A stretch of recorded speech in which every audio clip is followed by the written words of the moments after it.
আমরা পেয়েছি সাবেক বাংলাদেশের প্রধানমন্ত্রী শেখ হাসিনা। আপনাকে স্বাগত জানাই, আপনি আমাদেরকে সময় দিয়েছেন, এসেছেন আমাদের কাছে। আমাদের সাথে আরো থাকছেন ডক্টর মোহাম্মদ ইউনূস। ডক্টর মোহাম্মদ ইউনূস, আপনাকে আমাদের অনুষ্ঠানে স্বাগত জানাই। আপনি আমাদের সময় দিয়েছেন, সেজন্য আমাদের কৃতজ্ঞতা জানাই। অন্তর্বর্তী সরকারের প্রধান উপদেষ্টা ডক্টর মোহাম্মদ ইউনূস যুক্তরাষ্ট্রে বিল ক্লিনটনের উপস্থিতিতে একটা অনুষ্ঠানে বললেন যে এই আন্দোলন খুব পরিকল্পিতভাবে চালিয়ে নেওয়া হয়েছে, কিছুই হঠাৎ হয়নি। এই আন্দোলন কি শুরু থেকেই কোটার আড়ালে সরকার পতনের আন্দোলন ছিল? আপনার একটু মন্তব্য শুনতে চাই। আপনি আমাদের একটু বলবেন জুলাই অভ্যুত্থানের ফল কি চলছে দেশে, কেউ চোখে দেখেন না? এখন কথা নাই কেন মুখে? পত্রিকায় লেখেন না কেন? এত স্বাধীনতা পেয়ে গেছে, সেই স্বাধীন বাংলাদেশে যা দেখেন তা লেখেন না। সেই লেখার সাহসটাও নাই। শেখ হাসিনা যখন ক্ষমতায় ছিল তখন তো বেশ সাহস ছিল, তখন তো দাম লিখতে থাকতেন। আমি কারো গলা টিপে ধরিনি, ইচ্ছা মতো লিখেছেন, ইচ্ছা মতো বদনাম করেছেন, ইচ্ছা মতো মানুষকে বিভ্রান্ত করেছেন। আজকে যারা বিভ্রান্ত পড়েছিল, আজকে তারা বুঝে দেখুক যে দেশ কোথায় আছে, তারা কেমন আছেন। আমার সেটাই প্রশ্ন, তারা কেমন আছে সেটাই আমি জানতে চাই। এখন বাংলাদেশটায় কারা আছে? সেই জঙ্গি সন্ত্রাসী গ্রুপ, আর যত জ্বালাও পড়া লুটপাট বিএনপির। সেখানে আমার প্রশ্ন যে আজকে অর্থনীতি ধ্বংস, বাজেট দেওয়ার টাকা এটাকে গেল কোথায়? 90,000 কোটি টাকা শেয়ার মার্কেট থেকে চলে গেছে। আমরা সরকারি থাকতে নাকি সালমান সব টাকা নিয়ে যেত, এখন সালমান কোথায়? এখনকার টাকাটা কে নেয় বলার সাহস আছে কারো? আমি ডেইলি স্টার, প্রথম আলো সবাইকে বলবো, তখন তো বড় গলা করে বলতেন। এখন একবার বলেন তো টাকাটা কে নিয়েছে? সেই সাহস আছে কিনা সাহস দেখান। আপনারা নাকি একেবারে সাংবাদিক, খুব সাংঘাতিক। আপনাদের পত্রিকার প্রতি কোনো এম্বার্গো নেই, তাহলে আপনারা লিখতে পারেন না কেন? অন্য পত্রিকা তো লিখলেই তাদের বিরুদ্ধে হামলা মামলা দেবে, জেলে পড়বে। কিন্তু এই দুটো পত্রিকার উপরে তো কোনো রকম বাধা নেই। তাদের তো আর ওই ইউনুস সেন্টারের কন্টেন্ট দিয়ে লিখতে হয় না, তা তারা সত্যি কথাটা লেখে না কেন? যা দেখেন তাই বলেন, লেখেন, দেখি কোথায় সাহস। সে সাহস এখন আর কেউ দেখাবেন না বা লিখবেন না, কারণ গণতন্ত্র মানে হলো জঙ্গিদের শাসন। ইউনূস তো জঙ্গি নেতা, জঙ্গি করে আর সন্ত্রাস করেই তো ক্ষমতা এসেছে। মামলা বাংলাদেশে কত হাজার মামলা হয়েছে দেখি, আমাদের পত্রিকাগুলি একবার লিখুক তো, কত হাজার আসামি। শেখ হাসিনা আমলে কি এগুলি হয়েছে? এখন যে এই যে হামলা মামলা, খুন, হত্যা, কারোর জীবনের নিশ্চয়তা আছে? আমাদের নারী সমাজ খুব আন্দোলন করেছিল। আমি জিজ্ঞেস করি, 7 জুলাই থেকে 14 জুলাই পর্যন্ত যে আন্দোলন, সেখানে কি এই ছেলে মেয়েদের কোনো বাধা দেওয়া হয়েছে, না তাদের সহযোগিতা করা হয়েছে? মেয়েরা রাত্রেবেলা স্লোগান দেয়, আমি দুশ্চিন্তায় থাকি। আমাদের মানে পুলিশ থেকে শুরু করে, আইজিপি থেকে শুরু করে ঢাকা কমিশনার, আমাদের ছাত্রলীগ, আমাদের নেতৃবৃন্দ, তাদেরকে নির্দেশ এদের নিরাপত্তা দেখা, হলে যা না যাওয়া পর্যন্ত কোনো ক্ষতি যেন না হয়। এখন তারা বাইরে বেরোতে পারেন না কেন? ভয় পায় কেন? তারা স্বাধীন হয়ে গেছে, সব স্বাধীন হয়ে লুটপাট, বাড়ি বাড়ি লুটপাট, ঘরে ঘরে লুটপাট, এমপি হোস্টেল লুটপাট, আওয়ামী লীগ নেতা কর্মীদের বাড়ি লুটপাট। সেই লুটের মালগুলি গেল কোথায়? আজকে পুলিশ হত্যা হয়েছে, আনসারের লাশ গুম হয়েছে, তাদের বিচার হবে না কেন? কেন বিচার হবে না? আওয়ামী লীগের তো বিচার চাওয়ার অধিকারই নেই, কারণ আওয়ামী লীগ দেশ স্বাধীন করেছে, দেশের উন্নতি করেছে, সেটা বড় অপরাধ। তো এই লোকগুলি কি অপরাধ করেছে? ঠিক আছে, আজকে যে ঘরে ঘরে হাহাকার, কে দেখে তাদের? এই আহত যারা, যে কটা হত্যা হয়েছে, হত্যাগুলি তো এটা ইচ্ছাকৃতভাবে করা হয়েছে। যারা আন্দোলন করেছে তারাই, তাদের মধ্য থেকেই হত্যা করা হয়েছে। আওয়ামী লীগ কোনো হত্যাকাণ্ড ঘটায়নি, আমি কোনো হত্যা করিনি। বরং যারা আহত প্রত্যেকের চিকিৎসা আমি করিয়েছি বিনা পয়সায়, প্রত্যেকের অপারেশন আমি বিনা পয়সা করে দিয়েছি, প্রত্যেকে নগদ আর্থিক সহায়তা দিয়েছি। যারা মারা গেছিল, যে কয়জন আমি থাকতে যে কটা লাশ পড়েছিল, প্রত্যেকটা পরিবারকে আমি আর্থিক সহায়তা দিয়েছি। আমি কেন মারতে যাব? কিন্তু আমার উপরে এই অপবাদ কেন হবে? 439টা মামলা আমার বিরুদ্ধে, তার মধ্যে বেশি খুনের মামলা, আবার তার মধ্যে প্রায় 40-50 জন তো জীবিত ফিরে এসেছে। তারপর এর আগে বললো গণহত্যা করেছি, চিফ প্রসিকিউটর বলে দিল গণহত্যা করেছি। তখন সে গণহত্যা করি, এখন আর গণহত্যা বলে না, মানবাধিকার লঙ্ঘন। যে কোর্টে যুদ্ধাপরাধীদের বিচার হবে, আর যিনি সব যুদ্ধাপরাধীদের ডিফেন্সে ছিল এই চিফ প্রসিকিউটর, সে আজকে কি করে চিফ প্রসিকিউটর হয়? সেটাই আমার প্রশ্ন। কোন আইনে আছে? আইন নাই, বিচার নাই, আদালত নাই, মানুষের কোথাও যাওয়ার জায়গা নাই। একটা দমবদ্ধকর পরিবেশ আজকে বাংলাদেশটাকে আজকে ধ্বংসের শেষ সীমানায় নিয়ে আসা হয়েছে। এখান থেকে ত্রাণ পর একটাই বাস্তবতা, এই জঙ্গি ইউনূস এবং তার এই যে উপদেষ্টা আর এই জঙ্গি বাহিনী, এদের হাত থেকে দেশকে রক্ষা করা।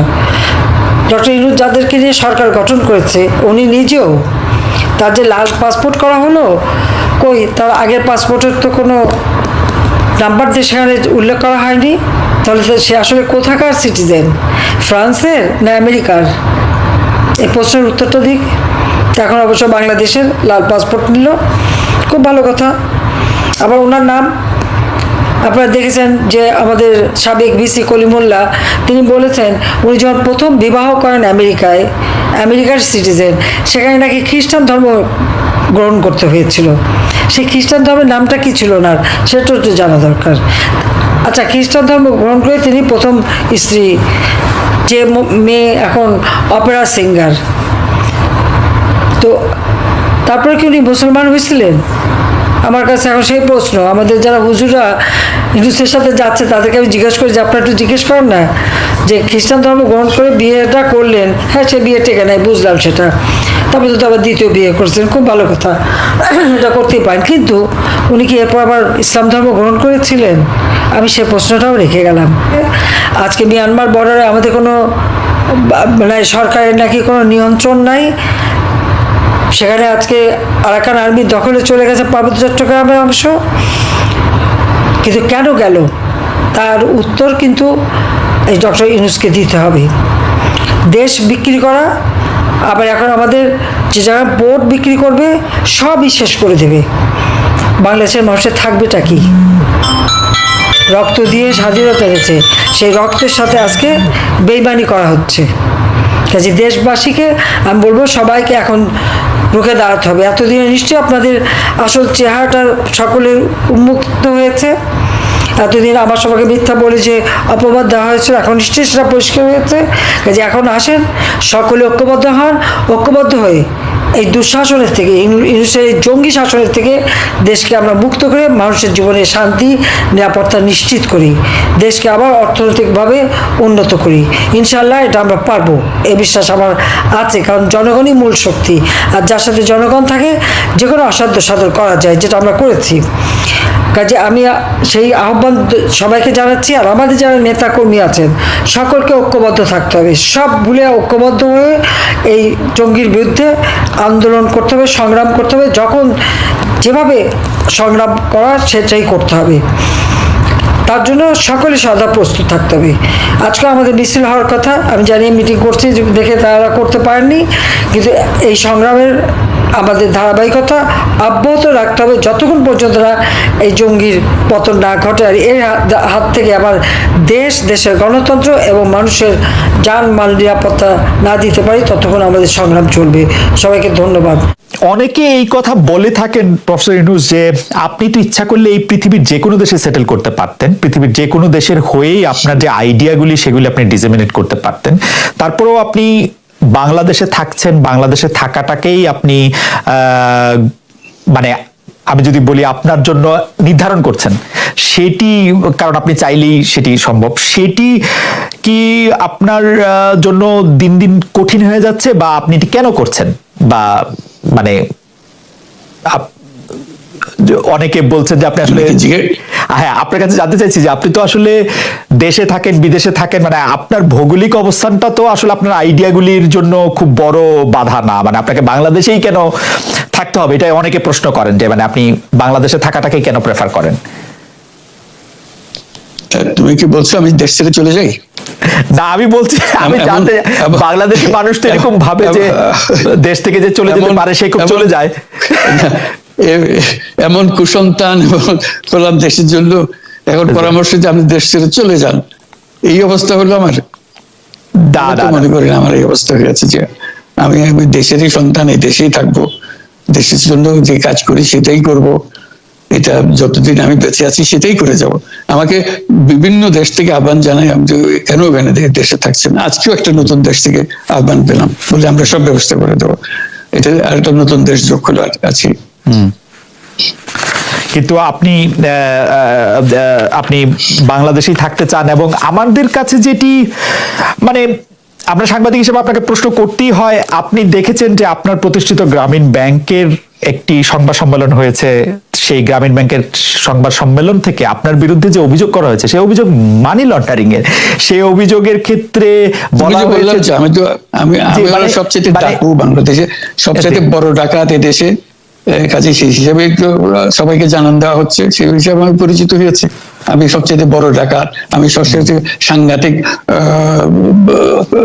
মানুষ, যে দেশের সর্বনাশ করে যাচ্ছি, সেইভাবে পরিচিত হয়েছি। আপনি আমাদের একটু বলবেন যে আপনি বাংলাদেশের জন্য বা আপনার পরবর্তী লক্ষ্যগুলি কি সারা পৃথিবীর জন্য? আপনি তো শুধু বাংলাদেশ নিয়ে ভাবেন না, যে আপনি আসলে কি করতে চান বা কেমন দুনিয়া চান বা কেমন বাংলাদেশ চান, সেটা আপনার কি লক্ষ্য এই মুহূর্তে? ওই যে বললাম যে এটাই হলো আমাদের স্বপ্নের বীজতলা, যে আমাদের স্বপ্নগুলো একটা একটা দাসে একটা নতুন আইডিয়া আসে, সেটা একটা বীজতলা। এটা আমরা ট্রাই করে দেখি, একটা ছোট আকারে করি, এটা সফল হলে আরেকটু বড় আকারে করি, এটা বাংলাদেশি করি। একবার সফল হলে সারা দুনিয়া এটা লুফে নেয় দেওয়ার জন্য, সারা দুনিয়ার লোক এখানে আসে, আমাদের লোককে নিয়ে যায়, সেভাবে কাজকর্ম করছি। এটা আমরা একটা থাকছি বাংলাদেশে, করছি বাংলাদেশে, কিন্তু সারা দুনিয়ার লক্ষ্য আমাদের দিকে, আমরা কি করছি, কি চিন্তা করছি, কিভাবে এগুলো পরিচালনা করছি। এবং তার মধ্যে ব্যাখ্যা হিসেবে যেটা আমরা বারবার বলছি, আমরা একটা নতুন পৃথিবী গড়তে চাই। সেই পৃথিবী হচ্ছে 3 শূন্যের পৃথিবী।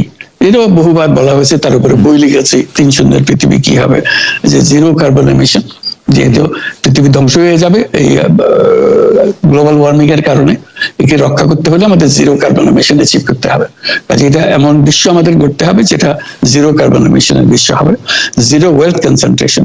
আমরা উন্নয়ন বলছি, যে উন্নয়নের সফলতা কোটিগত মানুষের কাছে যায়। এটা শুধু বাংলাদেশে না, সারা পৃথিবীর এই অবস্থা, যে সমস্ত টাকা